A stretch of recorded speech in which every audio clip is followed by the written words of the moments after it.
Voilà, bonjour Florian Saudoyer. Bonjour. Alors, depuis le mois d'août, du fait de l'épidémie du coronavirus, des mesures strictes ont été prises par les autorités pour tenter de freiner la propagation du virus, sur le territoire. Le secteur de l'événementiel, les spectacles comme les concerts, les salons, etc. en ont souffert et continuent encore d'en souffrir, puisque vendredi dernier, le haut-commissaire de la République a confirmé les restrictions liées à ces événements en les prolongeant même jusqu'au 25 novembre. Alors, je vous propose là-dessus d'ailleurs de réentendre ce que disait Dominique Saurin vendredi dernier. C'était en direct sur nos antennes. On en reparle tout de suite après. Pour les événements de type salon, foire et autres rassemblements organisés, je sais que les organisateurs font le maximum pour assurer la protection sanitaire des visiteurs. C'était le cas lors du salon Made in Fénois, notamment. Désormais, l'accueil du public ne sera permis que si le nombre de personnes présentes permet de réserver à chacun une surface de 4 mètres carrés. Il faut éviter la promiscuité, il faut éviter l'entassement. Le haut-commissaire de la République, Dominique Saurin, c'était vendredi dernier. Florence Saudoyer, qu'est-ce que vous inspire ces propos du représentant de l'État ? Alors déjà, petit point pour commencer, nous c'est vraiment depuis le mois de mars à juillet, on n'avait pas pu travailler. Il y avait déjà une première interdiction sur les rassemblements. On a pu travailler 3 semaines au mois de mi-juillet jusqu'au début août avant qu'il y ait les premiers cas de Covid qui arrivent. Et de nouveau, après, c'est un autre coup de massue qui nous est tombé dessus. Donc on a vraiment eu 2 périodes sur cette année 2020. Et au niveau du discours de M. Saurin, j'ai envie de dire qu'à la fois on comprend, parce qu'il y a quand même une crise sanitaire grave qui est là, et on ne peut pas faire non plus comme s'il ne se passait rien. Mais on trouve également, nous, représentants du secteur de l'événementiel, de la culture, qui a un peu un poids, deux mesures parfois dans ce type de décision, et qu'on a tendance à souvent stigmatiser les restaurants, les bars, les concerts, notamment sur le type de rassemblement. Un peu comme s'il y avait 2 types de rassemblement. On autorise un certain type de rassemblement et on interdit un autre type de rassemblement. Alors que je pense que le ratio, comme il dit très bien, c'est un nombre de mètres carrés par personne. Et peu importe qu'on aille à un salon ou qu'on aille à un concert, si ce ratio... si chaque personne a 4 mètres carrés, pourquoi on pourrait aller à un salon et pas à un concert ? C'est un peu sur ce type de mesures où, personnellement, je ne comprends pas tout.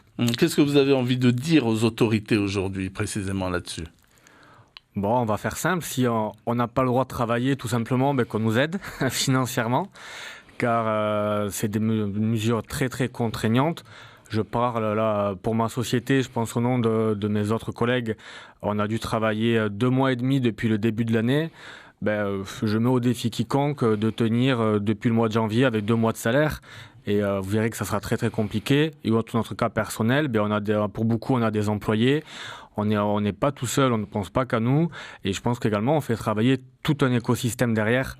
Donc, on n'est pas... le monde de l'événementiel de la culture, c'est pas rien économiquement parlant au niveau local.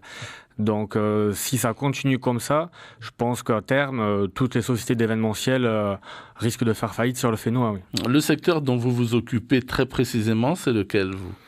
Alors nous, chez Studio 87, on va parler au passé, de la production de spectacles. On a déjà fait des salons et des séminaires notamment. Alors, vous avez dû licencier, par exemple ? Oui, j'avais une employée en CDI. On a dû mettre fin au contrat, oui. Qu'est-ce qui vous aurait permis de tenir un peu plus, de ne pas licencier, par exemple ? Là, il y a notre ancien ministre de tutelle était Teva Rohfritsch. Juste avant de démissionner, il a réussi à nous faire passer le jazz et le DZT qui n'étaient jusqu'alors pas applicables au métier de l'événementiel du spectacle. Mais après, nous, c'était une décision commune parce que de rester à la maison sans rien faire pour mon employé, au bout d'un moment, qui était relativement jeune, voulait voir d'autres perspectives d'avenir également. Mais le problème, c'est qu'on n'a aucune vision à long terme, en fait. On sait qu'à l'instant T, on n'a pas le droit de travailler, mais on comprend qu'on ne peut pas nous dire qu'en janvier, février, mars ou autre, on aura le droit de travailler, mais c'est qu'on ne sait pas, on n'a aucune vision, on ne sait pas du tout où on va. Ce qui fait que vous pourrez tenir comme ça combien de temps ? Nous, là, clairement, par exemple, moi, ma société, là, je l'ai mis en stand-by. On pouvait plus tenir C'était plus possible avec un employé. Moi, j'ai des bureaux, on a des cabinets comptables, des assurances. On a beaucoup de frais fixes. Et la seule aide que je touchais, c'était les 1 500 € de l'État français. Ce qui paye à peine le loyer du bureau et une assurance événementielle, par exemple. Donc, c'était plus possible de tenir dans ces conditions. Vous avez évalué, j'imagine, votre manque à gagner depuis, alors on va dire depuis le mois de mars maintenant. En termes de chiffre d'affaires, on doit être autour de 50 millions déjà. 50 millions ? Ouais. Et vous êtes nombreux dans ce cas ? On est nombreux, oui. Je parle par exemple pour Sonia Aline qui elle fait beaucoup de concerts à Tohata, qui a tout mis à l'arrêt. J'ai des confrères qui font des événements plus dans le sport. Il y a vraiment, on est quelques grosses agences d'événementiel, mais il y a également aussi beaucoup de petits acteurs événementiels qui sont patentés, qui font des événements très régulièrement et qui sont également tous à l'arrêt et quasiment sans aucune aide. Parce que je sais que le DZI, notamment pour les patentés dans l'événementiel, il n'est pas encore, il a été voté, c'est passé, mais on ne peut pas encore le toucher pour ces petits acteurs. Pourquoi ? Dernière fois que j'ai appelé le CEFI pour prendre des renseignements, on m'a dit qu'il fallait revenir régulièrement et voir quand ça sera à jour sur la plateforme. Et je sais que la semaine dernière, c'était toujours pas à jour. Donc, vous parlez de 2 poids, 2 mesures. Vous êtes donc pas mal dans ce cas de figure. Alors, est-ce que vous n'avez pas fait de proposition ou lancé une invitation pour en discuter autour d'une table ? Désormais, on a monté un syndicat des métiers de l'événementiel qui s'appelle le Simpol. On devait se réunir tous ensemble la semaine dernière, mais il y avait trop d'absents malheureusement. C'est reporté à cette semaine, mais on avait déjà fait il y a quelques mois, c'est grâce à ça qu'on avait pu obtenir le jazz, le DZI notamment dans nos secteurs d'activité, parce que maintenant on s'est réunis, on avait l'oreille attentive de Teva Frisch et on n'a pas encore pu avoir de nouvelles réunions avec notre nouveau ministre de tutelle. Donc on espère que ça arrivera rapidement. Mais oui, pour la survie du secteur global de l'événementiel en Polynésie, il va falloir soit qu'il y ait des actions pour nous soutenir économiquement, ou soit qu'on ait une vision un peu plus à long terme, parce qu'on pourra, comme je disais, là, c'est plus possible de tenir pendant des mois sans vision, sans aucune date de reprise. On se sent un peu laissé dans l'oubli. En tous les cas, aucune proposition ne vous a été faite pour le moment. Non. Donc vous, alors concrètement, la proposition que vous mettez sur la table, c'est quoi ? Concrètement, je vais parler pour juste ma personne, mais ça serait un plan d'aide économique et pas juste des plans de prêt de PGE comme on a pu avoir dans le passé. Parce qu'un crédit, c'est bien, mais dans la mesure où on ne sait pas qu'on pourra faire rentrer le moindre centime en termes de chiffre d'affaires, on va pas démarrer un crédit si dans 1 an ou dans 6 mois, on devra rembourser, on n'aura toujours pas le droit de travailler. Donc un vrai plan d'accompagnement économique, ça serait déjà un bon point. Et après, que les interdictions soient un peu plus claires, comme je disais. Je suis très content que d'autres confrères puissent faire des salons, mais je ne comprends pas pourquoi je ne peux pas faire un concert de 1500 personnes sur un terrain de 20 000 m², ce qui laisse plus de 10 m² par personne en extérieur. Et pourquoi des personnes peuvent aller avec 4 m² sous un salon, sous des chapiteaux. Ce genre de choses qu'on ne comprend pas et on aimerait avoir des réponses. D'accord, parce que vous avez justement cherché à en avoir des réponses à ce propos ? Oui, totalement. Ouais. Et on vous a répondu ? J'ai essayé d'avoir des rendez-vous avec le cabinet d'Ursaria, avec le maire des communes dans lesquelles mes concerts devaient se dérouler. Et c'est assez compliqué parce que je ne suis pas avocat ni juriste, mais je pense que juridiquement, c'est un peu difficile à expliquer peut-être. Peut-être pour ça qu'on n'a pas eu forcément encore de réponse claire et précise. Je ne sais pas. En tout cas, à votre niveau, vous avez envisagé, même à moyen terme ou entre parenthèses, comme ça, une reconversion ? Totalement. J'ai dû attaquer une reconversion depuis 2 semanes, clairement, où j'ai pris la direction d'un groupe local parce que...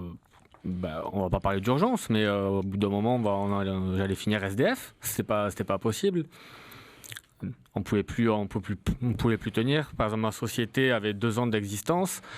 Pour pouvoir tenir 6 mois sans travailler, c'est des années d'économie dilapidées juste pour pouvoir tenir et pas fermer la société, pour pouvoir payer nos charges fixes. Parce que, comme je le répète, malheureusement, on n'a pas de plan de soutien économique à la hauteur. Donc une fois qu'on a tout dilapidé, personnellement, je ne pouvais plus tenir. Il y a 2 semaines, j'ai dû prendre un nouvel emploi. D'accord. Alors, vous savez très bien que le pic n'est pas encore atteint en ce qui concerne donc cette épidémie. C'est pas tout de suite donc que l'on va vous autoriser à faire comme avant, pour faire court. Vous pensez qu'il vous reste combien de temps pour tenir véritablement maintenant ? Honnêtement, je pense pas qu'on pourra travailler sur des événements de grande ampleur avant l'été 2021. Clairement. Donc je pense que ça va être... le pic n'est toujours pas là, comme vous dites. Ils annoncent, je crois qu'il sera pour janvier, selon les estimations décembre, locales. janvier, oui. Voilà. Donc le temps que tout revienne à la normale. Et puis à savoir que nous, pour parler de spectacle, c'est entre 3 et 6 mois de préparation pour faire un concert. On n'a pas un artiste comme ça en claquant des doigts. On n'a pas les dépôts de dossiers, c'est 3 mois à l'avance. Donc le jour où on nous dira vous pouvez travailler sur des événements de grande ampleur, le prochain concert sera 3 à 6 mois après. Donc on n'est pas prêt, je pense, pour le moment de revoir des concerts de grande ampleur en Polynésie. Oui. Pourquoi ? Parce que ça décourage justement ceux qui devaient venir et puis pour qui vous avez dû annuler ? Déjà, au niveau des artistes internationaux, ils en ont un peu marre des reports. Donc, je pense que ça, c'est le cas pour tout le monde. Ils nous disent, la prochaine date que tu nous fixes, elle a intérêt d'être sûre, sinon nos relations vont se compliquer, même s'ils savent qu'il y a un contexte international qui est vraiment spécifique. Et puis, à chaque fois, c'est un peu décourageant. On pensait que ça allait mieux. Moi, j'avais relancé pour des concerts de mon côté. Et puis on a eu des autorisations, on nous enlève les autorisations, on ne sait plus trop où on va, donc il vaut mieux tout mettre en stand-by, on va dire, pour le moment, et faire le dos rond et essayer de pas sombrer. D'accord, en tous les cas, ce sera le mot de la fin, vous ne laissez pas tomber. Non, personnellement, la production de spectacles, l'événementiel dans sa globalité ont toujours été une passion pour moi. Et puis c'est important, quoi. Qui a envie d'une vie sans culture, sans spectacle, sans divertissement ?